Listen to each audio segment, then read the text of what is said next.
C'est le 24e jour de la guerre entre Gaza et Israël. Hier, dans la nuit, les combats entre Israël et le Hamas dans la bande de Gaza sont passés à la vitesse supérieure. Les forces de l'IDF, y compris les chars et les unités spéciales, ont mené des opérations contre les tunnels terroristes du Hamas.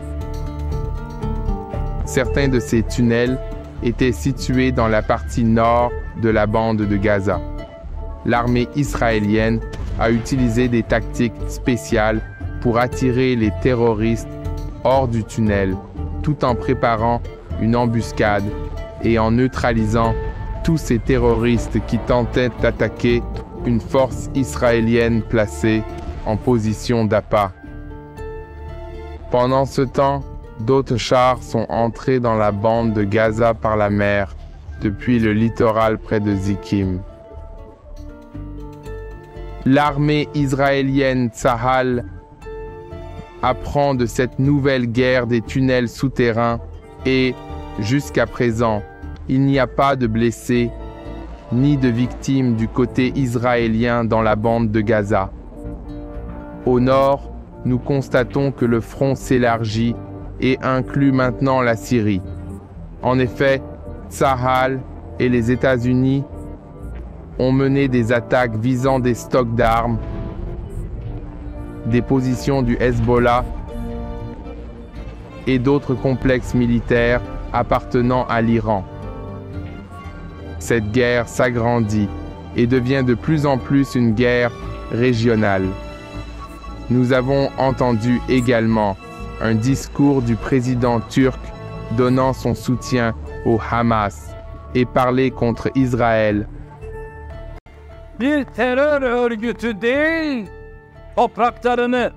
En cette période, je vous demande à tous de prier pour mes frères et sœurs de Tsahal. Priez pour leur sécurité. Et j'aimerais lire une prière spéciale créée par le grand rabbin de Tsahal pendant l'année de l'État d'Israël. מי שברך אבותינו, אברהם, יצחק ויעקב, הוא יברך את חיילי צבא ההגנה לישראל, העומדים על משמר ארצנו, וערי אלוהינו, מגבול הלבנון ועד מדבר מצרים, ומן הים הגדול עד לבוא הערבה, ביבשה, באוויר ובים. Je vous remercie et je prie pour la paix à Jérusalem. C'est la fin du 24e jour de la guerre entre Gaza et Israël. Hier, dans une république musulmane de Russie, le Daghestan, une foule a tenté de lyncher un avion israélien rempli d'Israéliens qui avait atterri dans un aéroport de leur pays.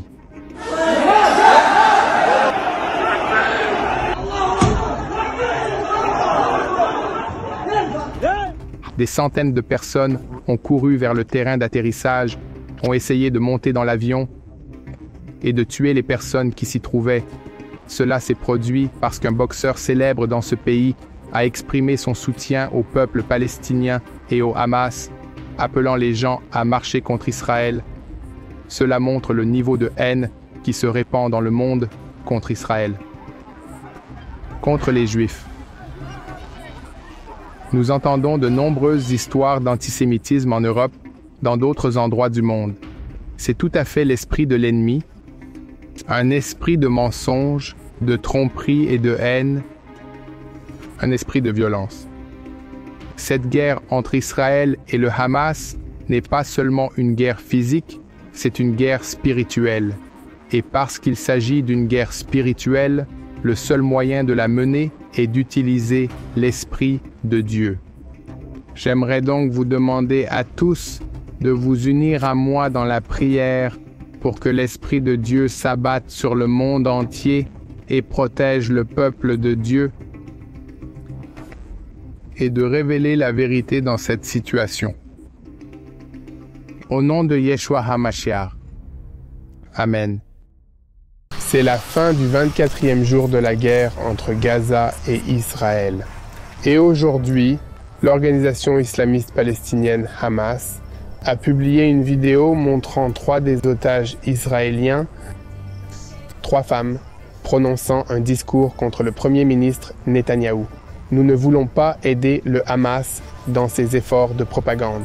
Mais dans la vidéo, vous voyez ces 3 femmes fatiguées et pâles, comme si elles n'avaient pas vu la lumière du soleil depuis plus de 3 semaines.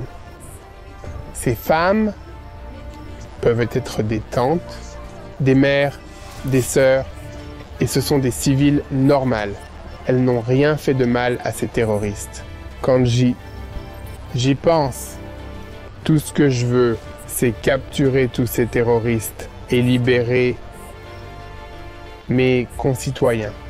Je veux que vous sachiez tous que nous avons affaire à un mal qui détient des civils israéliens, des femmes, des enfants, des bébés et des enfants en bas âge dans des conditions horribles sous terre, dans des labyrinthes de rats pendant plus de 3 semaines, dans le seul but de détruire l'État d'Israël et son peuple. L'État d'Israël et le peuple d'Israël.